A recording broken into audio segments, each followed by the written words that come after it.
제 아버지는 정의로운 법조인이셨습니다. 어린 시절 멋진 탐정이 되고 싶었던 저도 아버지와 같은 법조인이 됐습니다. 평생 가슴에 새겨온 아버지의 말씀. 옳은 일이라면 당당하게.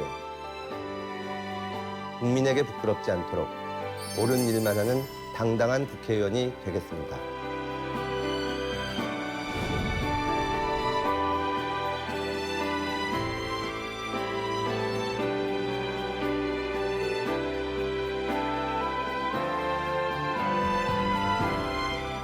안녕하십니까. 더불어민주당 강서갑 국회의원 금태섭입니다.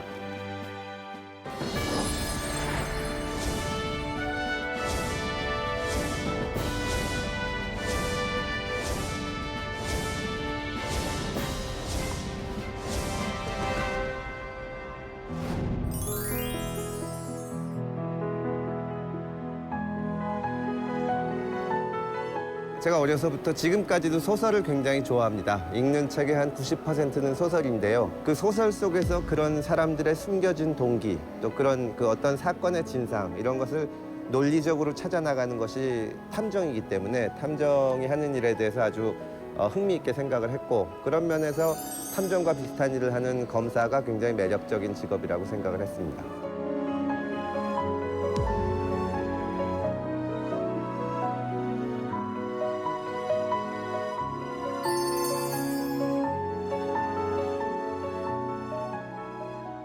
검사로 가기로 마음을 먹었을 때는 별 말씀을 안 하셨습니다. 그리고 이제 검사가 돼서 제가 서울 동부지검에 처음 발령을 받았는데요.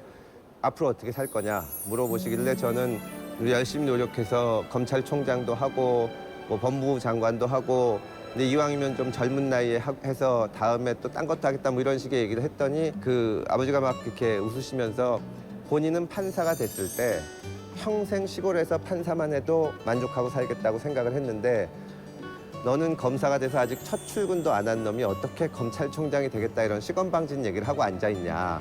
제가 그 얘기 듣고 많이 느꼈습니다. 그래서 처음에 제가 검찰을 가면서는 최소한 일단 5년은 어떤 직장에 들어가건 비판보다는 좀 배우려고 노력을 하자. 선배들이 하는 것 중에서 좀 마음에 안 차는 게 있더라도 고개를 푹 숙이고 열심히 배우다 보니까 5년 지나고 10년 차가 되니까 조금 이제 검찰에 대해서도 바뀌어야 될 점도 확실하게 보이고, 제가 책임을 지고 얘기할 수 있다는 생각도 들고, 그런 마음이 생기니까 책임감도 생기면서 일도 열심히 했던 것 같습니다.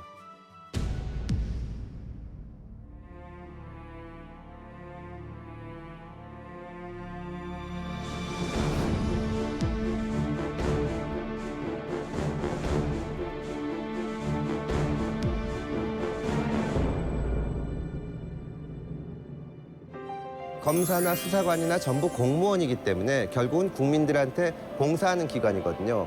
근데 국민들이 만족하지 못하고 니네를 못 믿겠다, 신뢰할 수 없다고 하는데, 그럼 어떻게 하면 우리가 저 국민들의 신뢰를 받을 수가 있을까? 그러면 우리 입장에서 생각하지 않고 우리한테 법률 서비스를 받는 사람, 피의자의 입장에서 어떤 법적 권리가 있는지 이거를 검사가 설명을 해주면 국민들이 보기에도 검찰이 자기네 조직만 생각하는 게 아니구나, 그렇게 느끼게 되는 그런 첫 발자국이 될 수 있다고 생각을 했습니다. 그래서 그거를 해보려고 기획을 해서 했는데, 검찰 내부에서는 여러 가지 반대 의견도 있어서 결국은 1회밖에 못하고 그게 계기가 돼서 검사를 그만두게 됐죠.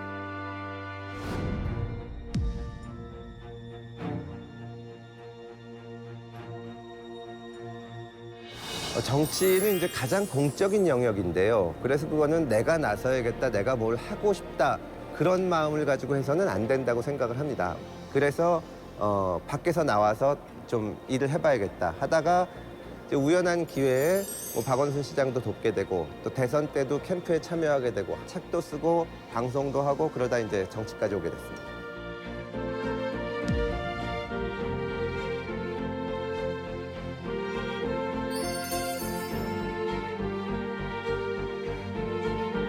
지금 우리 사회는 대단히 어려운 국면에 접어들고 있다고 생각을 합니다. 그래서 사회 전체가 불안하고 희망도 없고 또 어떻게 살아야 될지 모를 때 하나의 답이 아니라 여러 사람들이 머리를 맞대고 좀 모색을 하는 과정이 필요하다고 생각을 합니다. 그럴 때 여러 사람들과 함께 해답을 찾아 나가는 그런 역할을 하고 싶습니다.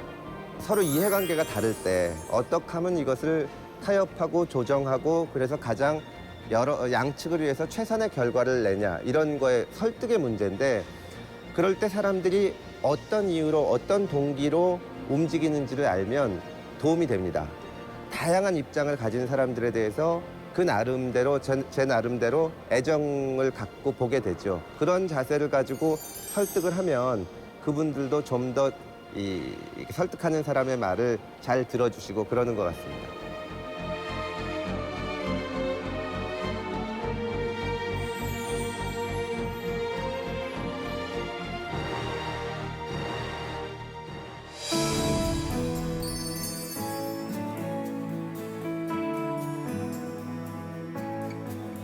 막상 주민들을 만나보면 거기에 교육이나 특히 다양한 문화를 접할 기회가 없다. 그런 말씀들을 많이 하세요. 다양한 분야에서 성공하신 분들을 와서 뭐 강연 같은 것을 하게 해서 저희가 드림 멘토단이라고 했는데 그 강연을 아이들도 들을 수 있고 또 부모님들도 들을 수 있게 하고 하나하나 작은 것부터 강연 프로그램 같은 거 시작을 하다가 나중에 이제 공간적인 것까지 갖춰서 창의 캠퍼스 같은 것을 만들고 그래서 엄마들이 우리 지역에서 애들을 키우면은 이렇게 참 이 풍부한 감성을 갖춘 아이로 만들 수 있다.